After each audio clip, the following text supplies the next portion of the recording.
4,000 years. That's the sprawling, epic history of China.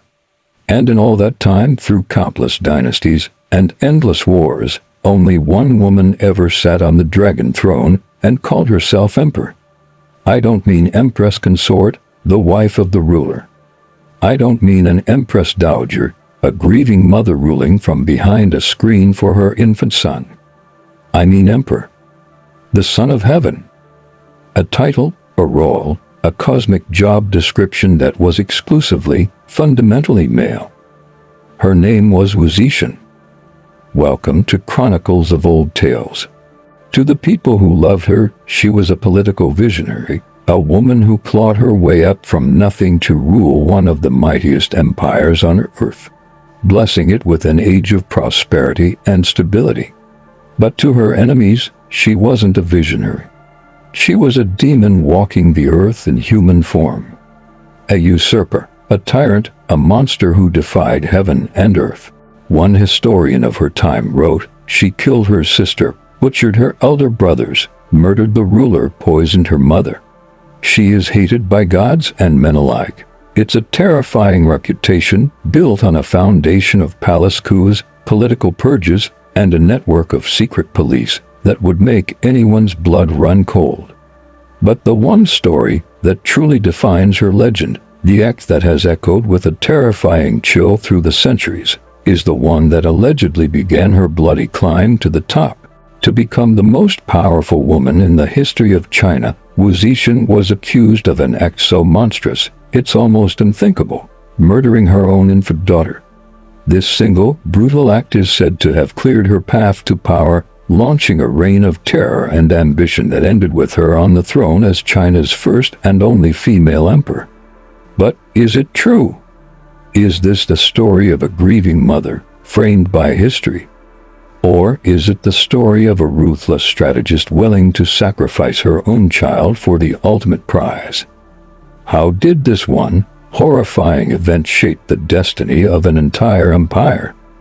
This is the story of how a teenage concubine fought her way to absolute power, on a path that might just be paved by the most monstrous crime in the history of the imperial court. Long before the world trembled at her name, she was just a girl called Wu Zhao, born in the year 624 into a newly powerful aristocratic family. She was different. Her father, Wu Shiyu, was a chancellor for the new Tang Dynasty, a man who had smartly backed the right side in the rebellion that founded this new golden age of China. And he saw something in his daughter, something fierce and brilliant.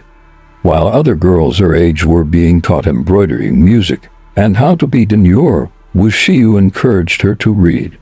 He pushed her to study history, to learn the gains of politics, to devour literature.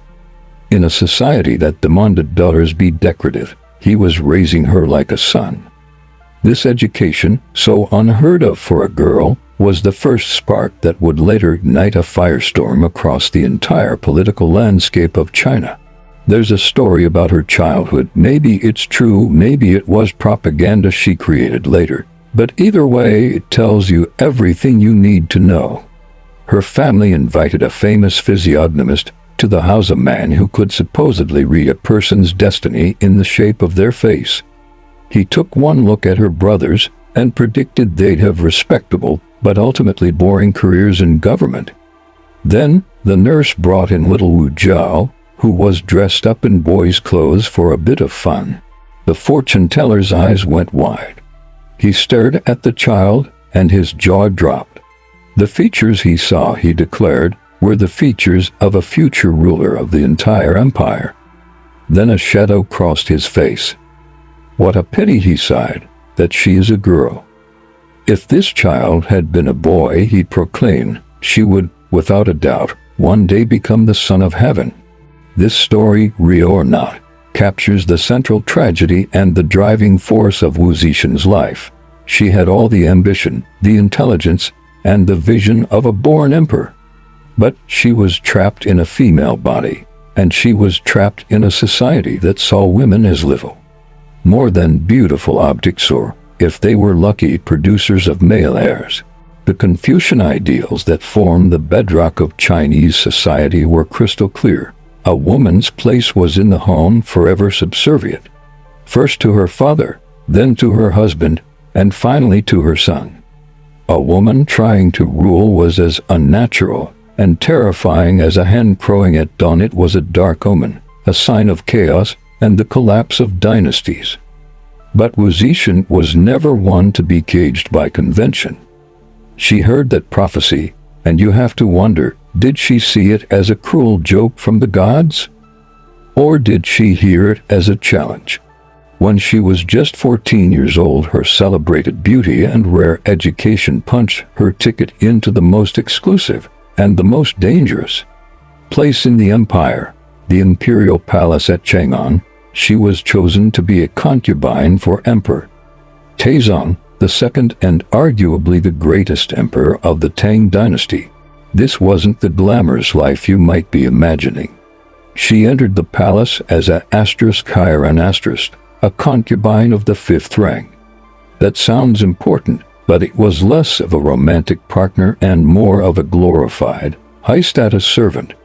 Her days might have been filled with tedious work, perhaps even laundry or secretarial duties.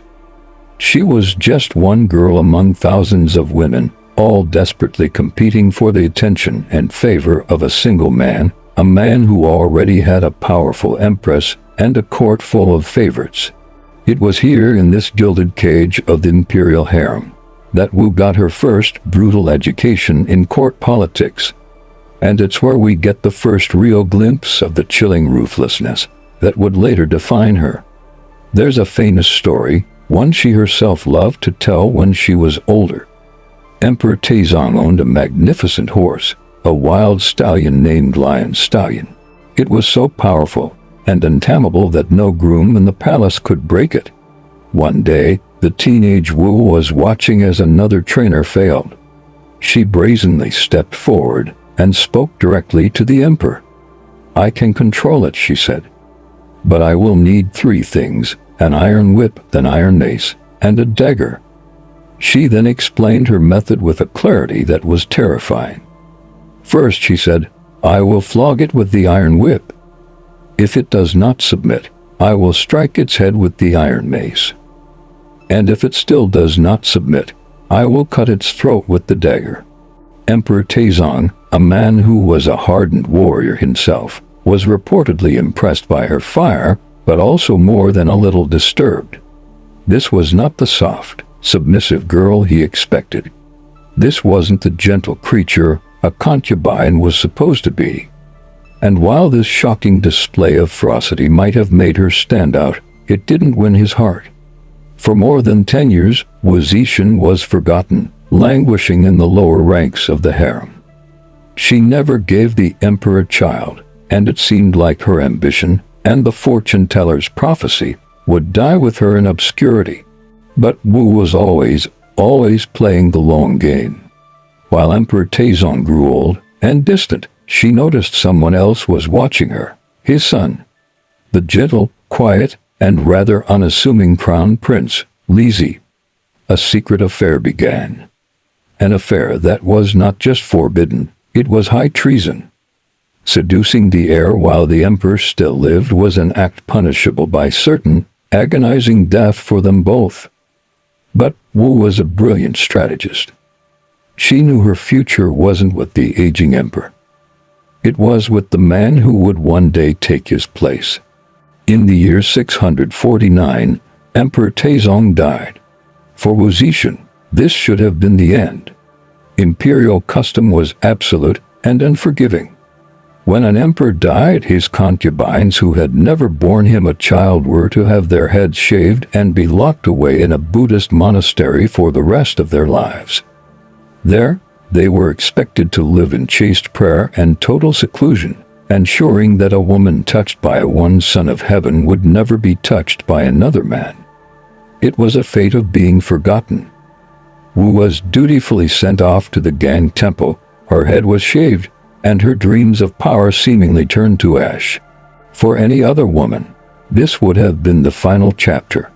A quiet life of chanting and slowly fading into nothing.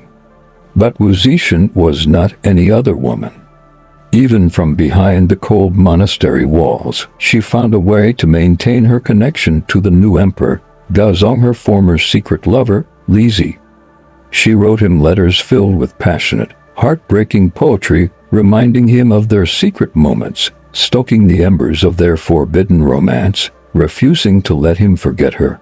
Meanwhile, back in the palace, a power struggle was heating up that would give Wu the one-in-a-million shot she needed. Emperor Gaozong's court was completely dominated by two women.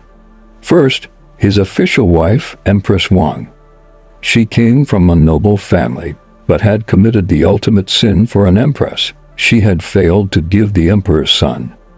Then there was his favorite concubine, the beautiful consort Xiao. She had succeeded where the empress had failed, giving Gaozong a son, and her power in the court was growing by the day. Empress Wang watched in absolute terror as her own position grew more and more fragile. So, in a move that will go down in history as one of the most spectacularly catastrophic mistakes a person can make, Empress Wang decided to fight fire with fire. She knew all about Gaozong's lingering affection for the clever, beautiful nun who was wasting away in that monastery. Her plan was deviously simple: bring Wu Zetian back. She figured Wu would be the perfect pawn, a beautiful distraction to pull the emperor's attention away from consort Xiao. And once Xiao was out of the picture, this lowly ex-nun, with no powerful family to back her up, could be easily controlled or dismissed. Empress Wang thought she was a master playing a game of chess. She had no idea she had just personally invited a dragon into her house. On the anniversary of his father's death, Emperor Gaozong made a ceremonial visit to the Gang Temple.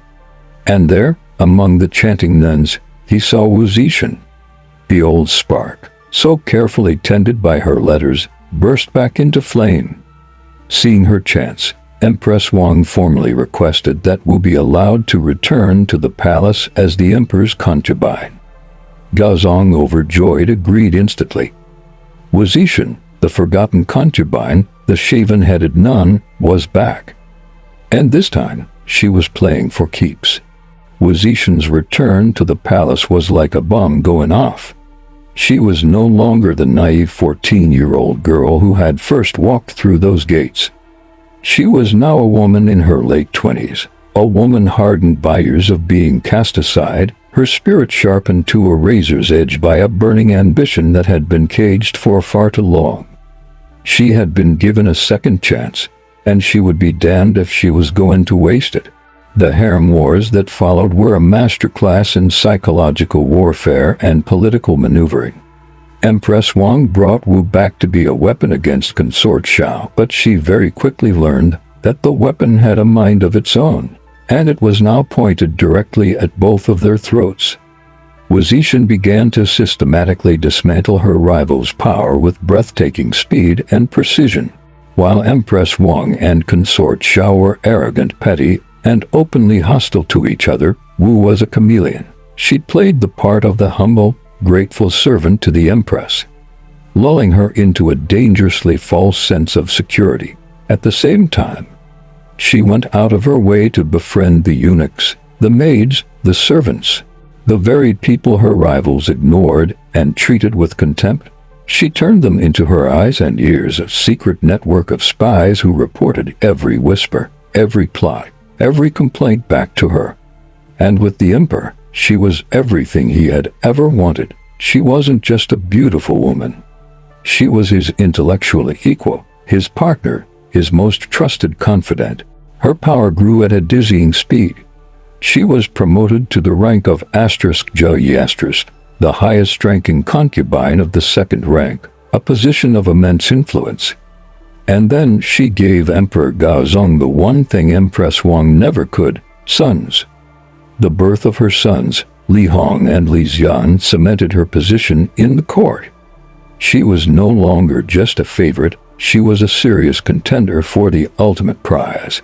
Empress Wang and consort Xiao, finally realizing their fatal mistake, tried to join forces against this terrifying common enemy, but it was far too late.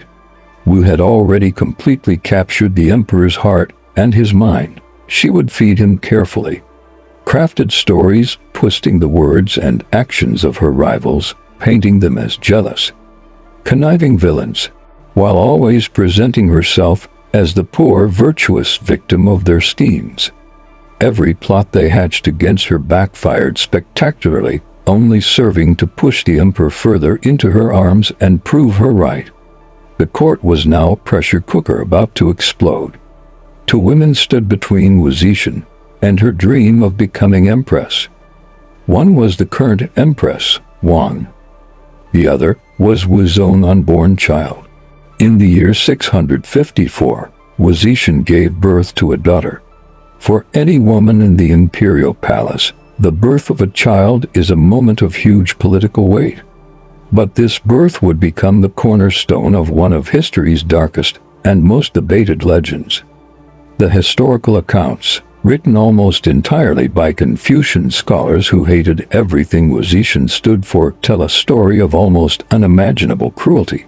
The story goes like this. A few days after the birth, Empress Wang, still the official empress in name, though she had lost all of the emperor's favor, came to visit the newborn princess. It was her duty. She entered the room, smiled at the infant, maybe held her for a moment, and then she left. Besides the baby's mother, she was the last person to see the child alive. What happened next is the question that hangs over all of Chinese history. The traditional histories, like the ancient text of the asterisk Zizi Tangjian asterisk, claim that after Empress Wang walked out the door, Wu Zetian went back to the nursery. They say she looked at her own tiny daughter sleeping in the cradle, and she didn't see a child. She saw an opportunity, a final, perfect, undeniable weapon to utterly destroy her last rival. According to these accounts, she quietly entered the room, made sure no servants were watching, and then she smothered her own week-old baby, pressing the life out of her. Then she calmly placed the blankets back over the child, as if she were just peacefully asleep. A little while later, Emperor Gaozong arrived, excited to see his new daughter. Wu greeted him with a joyful smile. But when they pulled back the covers, they found the baby was cold and dead. In an instant, Wu Zetian erupted into a gut-wrenching, theatrical performance of grief. She screamed, she collapsed in tears, she demanded to know who had been in the room. The servants, terrified for their own lives, reported that only Empress Wang had just paid a visit. The accusation hung in the air, thick and poisonous. Wu, through her sobs, pointed the finger directly at the Empress. She had the motive, crippling jealousy. She had the opportunity. She was just here alone with the baby. For Emperor Gaozong, who already despised his wife and was completely in love with Wu, the story was entirely believable. The thought that Empress Wang, in a bitter fit of rage, would murder an innocent child enraged him beyond measure. The trap, if it was a trap, had been sprung perfectly. But did it actually happen that way? This is the central, unanswerable question of Wu Zetian's entire life. For centuries, this story has been told as fact, the ultimate proof of her monstrous heart. But modern historians tell us to be careful. We have to remember who wrote these histories: men.